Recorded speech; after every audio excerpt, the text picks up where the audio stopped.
Welcome back to Inside Story. We're discussing the latest visit by the US Special Envoy George Mitchell to the Middle East and how he can make a difference to a stagnant peace process. Our panel for today in Washington, D.C. is Ambassador David Mack, and Ramallah is Mustafa Barghouti, and in Jerusalem is Shmuel Sandler. Gentlemen, thanks for staying with us. I want to talk about, whilst we're talking about this effort, another parallel initiative, and that's the Arab Peace Initiative. Now, King Abdullah of Jordan is going to visit Washington next week. Expected he will try to further push that 2002 Saudi-inspired plan. That is after Arab foreign ministers met in Amman last week to do the same thing. Just to remind you, the plan offers Israel recognition from all Arab countries in exchange for Israel's land it occupied during the 1967 war. It's been welcomed by the US administration, but either ignored or rejected by successive Israeli governments, mainly because it would obligate Israel to evacuate the settlements where hundreds of thousands of Jews currently reside. Now, given this new government favours expanding settlements, it's likely to be ignored again. Now, I want to have a look at some numbers as well. These ones come from the European Union. EU says that since Annapolis, the peace talks in Annapolis in 2007, almost 5,500 new settlement units have been submitted for public review. 3,000 have been approved so far, meaning there are now around 470,000 settlers in total in the occupied territories, 190,000 of them in East Jerusalem alone. Ambassador Mack in Washington, D.C. It's a huge block, really, isn't it, to moving this whole process forward. And in the past, the likes of Condoleezza Rice have used language like, it's not helpful that the settlement continues expanding, let alone dismantling. What's George Mitchell got to do here? Well, privately, people in the Obama administration use words a lot stronger than it's not helpful.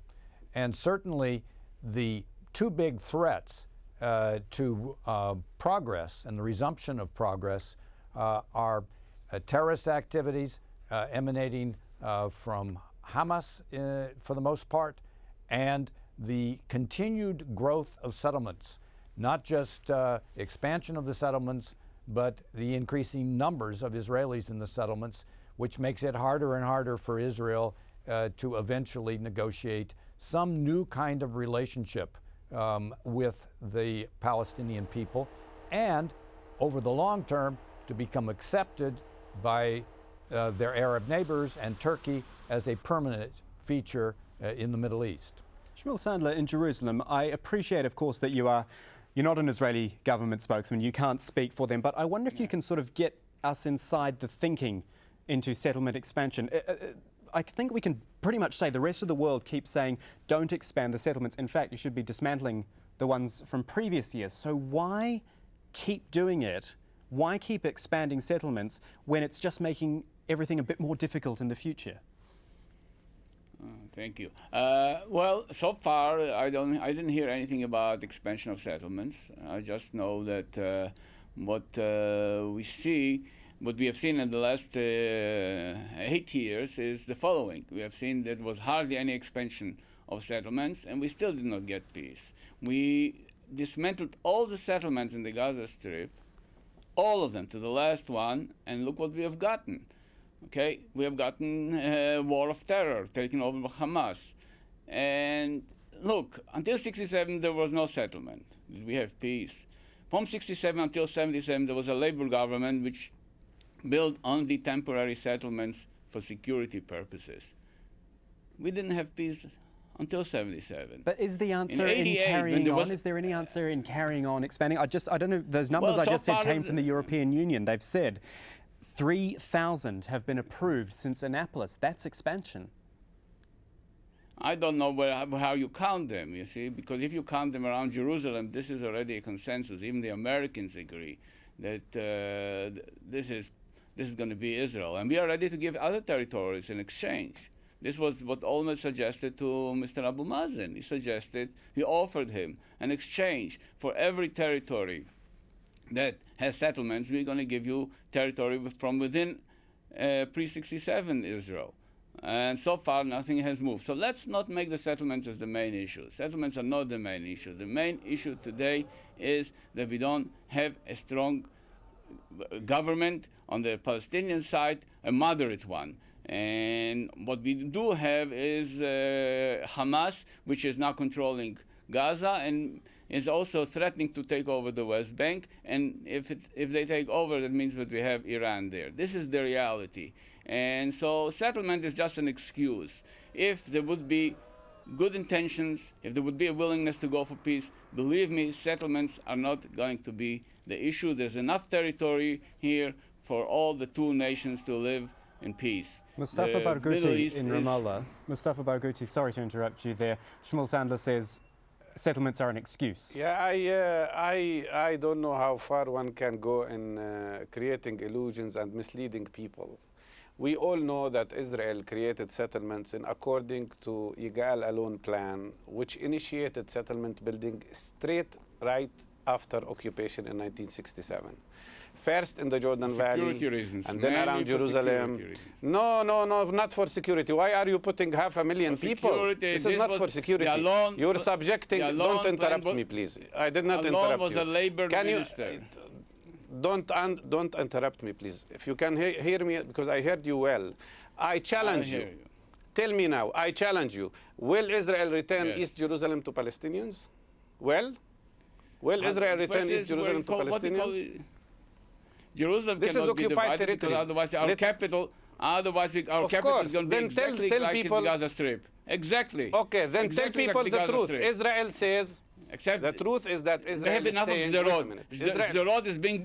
road is being bombarded every day. Now you want Jerusalem also to be? You challenge me. You want an answer. Well, now I know now Jerusalem also what to you be say. Bombarded. Would you please be silent for a moment so that I can speak?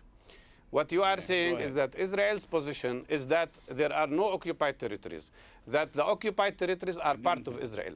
That's the truth. That's the real Israeli story. And that's why you are building settlements and spreading settlers around the clock. That's why you built a huge wall, which is enclaving thousands of Palestinians between walls. That's why you have cut the West Bank into two pieces. Okay, quick response then. Bethlehem and Beit Jala and Beit Sahur is surrounded by the wall. Before I go back to Ambassador Mack. In my opinion, no. The truth here is that Israel does not want peace because it does not want to return the occupied territories. They keep seeking excuses. If Israel wants peace, it should say clearly, I'm ready to allow Palestinians to have East Jerusalem as their capital. I'm ready to share Jerusalem with Palestinians, and I am ready to remove all settlements and end occupation. This would lead to peace, and this would strengthen moderates, which you had moderates, but you never dealt with them. Mr. Abbas was negotiating with you in Annapolis for a whole year, and during a whole year, all Israel did is expansion of settlements, and increasing checkpoints from 521 to 700. Okay, let's let Shmuel Sandler have a quick reply there. Jerusalem, and look at the peace we have.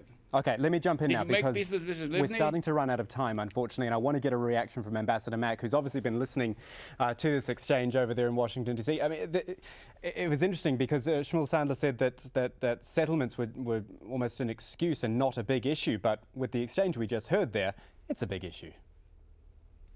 I challenge anybody to drive from the Jordan River up to Jerusalem and not be really dismayed by the negative effect that the settlements and the barrier which runs deep into the West Bank, it doesn't just run along the old Green Line, that those two things are having a terrible negative effect on the lives of the Palestinians of the West Bank and are radicalizing them. And the example of this does not obviously encourage the Palestinians who support Hamas to see that it would be a lot better off for them if they became supporters of a two-state solution.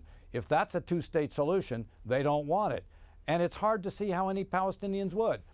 And if it has this kind of effect on me, as it did when I drove recently up that road, imagine the effect it would have on a Saudi diplomat or a Jordanian diplomat or an Egyptian diplomat. And surely Israel wants to take advantage of the opportunity to improve its relations, not just with the Palestinians who share these very crowded, very heavily populated territories with the Jewish inhabitants of Israel, but also with their Arab and Turkish and other Muslim neighbors. Ambassador, thank you for your thoughts. At Ambassador David Mack in Washington, D.C., also Mustafa Barghouti in Ramallah and Shmuel Sandler in Jerusalem. Thanks for your time, and thank you, our viewers, for joining us for Inside Story. Your comments and your suggestions, that's email address insidestory@aljazeera.net. From the whole team, it's goodbye for now.